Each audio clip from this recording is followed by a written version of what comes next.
माहिती द्या. कशी होत होती त्यांचं काम होतं.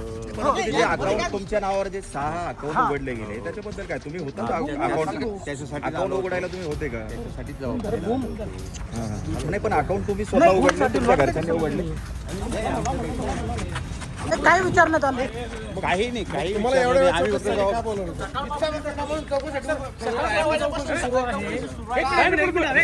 थांबा थांबा. कॅम्पसवर जावं लागेल मला नाही तुम्ही मीडियाला व्यवस्थित सांगा सर. 2 मिनिटं सर सर सर सर तुम्ही संबंधित आहे तुम्हाला सह आरोपी करण्याची मागणी होती त्याबद्दल नेमकी काही तुम्ही तुमचं त्यामध्ये काही रोल आहे का सर? नेमकी तुमचा काही रोल आहे का त्यामध्ये? तुम्ही ज्याला सिद्ध पुरुष म्हणत होता त्यांनीच तुमचे खाते उघडले, काय सांगता येईल? का काटे उघडलं तुमचं एवढं? हॅलो काच खाली का ना